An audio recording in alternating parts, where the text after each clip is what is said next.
What's on your Christmas list this year? Is it a hot, steamy cup of coffee, or is it your hot, steamy older brother? Christmas list this year? Is it a hot, steamy cup of coffee, or is it your hot, steamy older brother? Or is it your hot, steamy older brother? Hi, my name is Lumenville, and you're watching The Unreliable Narrator Show. You may just know Folgers as the makers of incredibly cheap and not very good coffee, but in online circles, they're often also known as, oh, the people that made the commercial. You know, the commercial? Oh, the guys that did the commercial? The commercial. In 2009, Folgers came out with a commercial that was a remake of a commercial that they had done many years before called Peter Comes Home. And in the remake, they changed a couple of things, but the basic gist of it is that there is an older brother who is away in the Peace Corps in West Africa, and he comes home for Christmas, and his younger sister is just really happy to see him, and then they drink coffee together, and that is supposed to make you want to buy Folgers. It's nostalgic, it's holiday themed, ergo this being our holiday special on the channel, and it on the surface is a totally innocent and completely fine commercial that's playing on like nostalgia and family feelings and warm, cozy coffee nutness, except that like when people online saw it, they kind of just felt like that there was some really interesting tension between the siblings. You know what? I will confess to you, I think I saw this commercial when it was on TV. At least, like, I vaguely remember it. It was a pretty, like, memorable commercial. I don't think I ever really noticed anything at the time, and I don't think I really thought much of it until later on when I saw everyone talking about the fact that they, like, make really, really in-depth eye contact. I thought it might be fun for us to watch it together and see if we notice anything, and then talk about sort of the online community / mystique that developed surrounding this commercial and these characters. It's a good thing I don't actually have an older brother. I feel like saying that line would have been much weirder.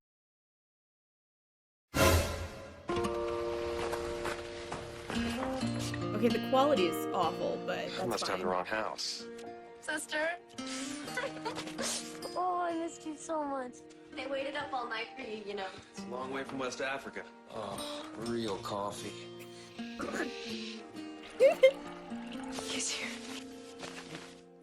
I brought you something from far away. Really? Oh.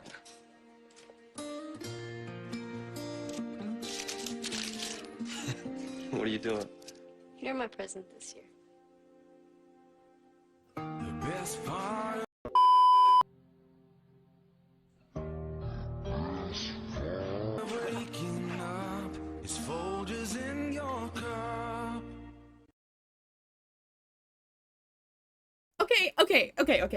Okay. It's not that bad.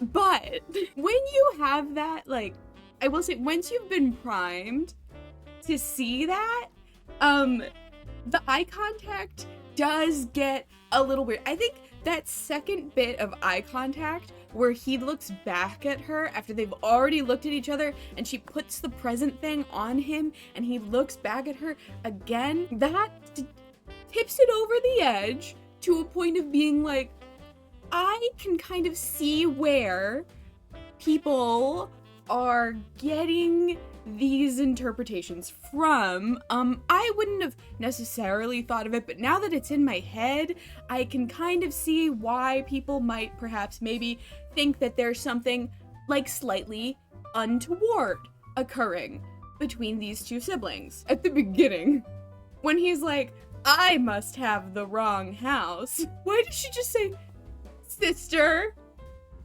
Why is she saying sister? Like, she's introducing herself. Also, I did see a couple people pointing this out online when talking about this commercial, but it is really funny for him to come home from West Africa, look at a cup of Folgers, and go, real coffee.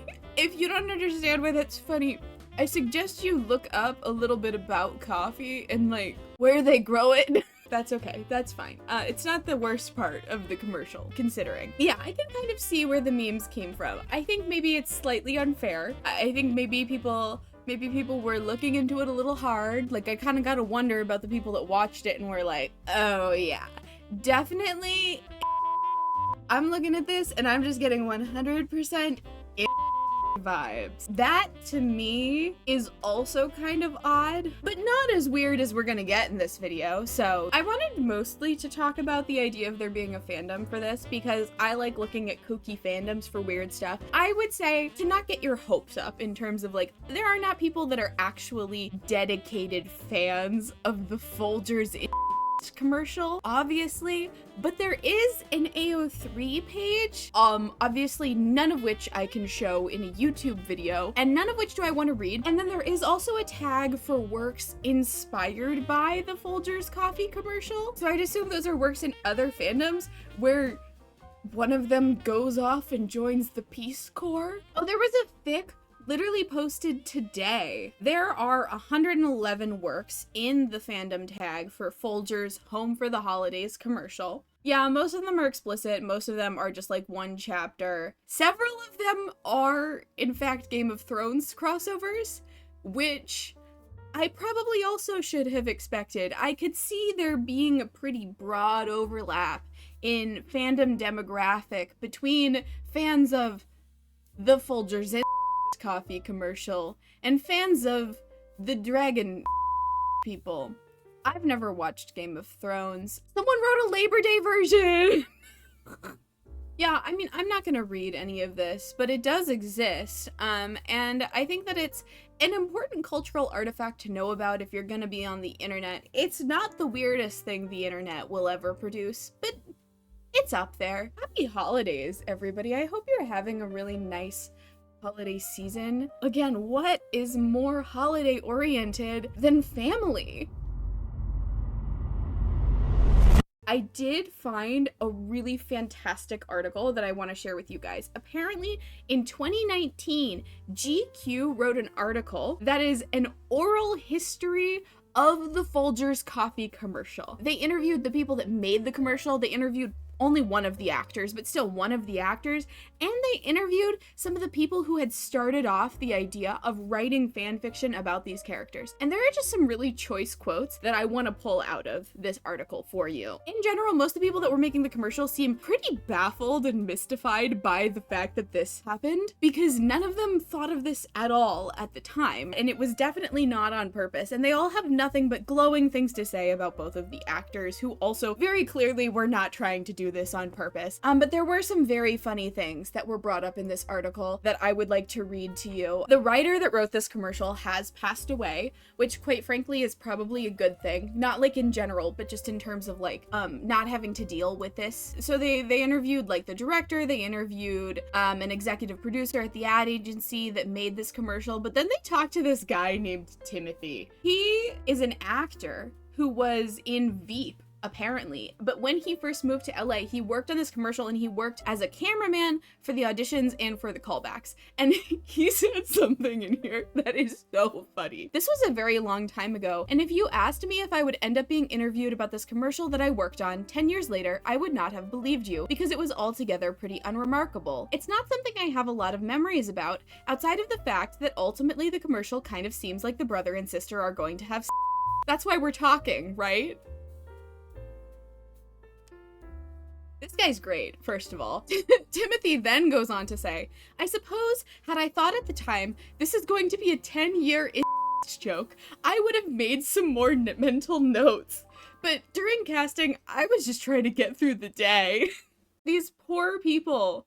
Oh my goodness. This commercial has really taken on kind of a life of its own outside of just the original commercial. I don't know if this commercial ever sold coffee to anyone, but it sure has sold a lot of other things, namely like 17 different parody commercials that were made by like a zillion people, about 1 million Tumblr posts, and probably several BuzzFeed articles. So you could say it was kind of a success. I think the weirdest thing about this article is that they interviewed some of the people who have written fan fiction about the commercial. Most of the fan fiction on AO3 or wherever is 100% a joke. I don't want you to like come out of this and think, what I need to do is go harass random writers on AO3 or something like that, because ultimately, who cares? People are gonna write shit. Just leave them alone. If you don't like it, you don't have to go see it. I think the whole point of this is more to just talk about how bizarre it is and how like fandom kind of springs up in the weirdest of places. And basically that like people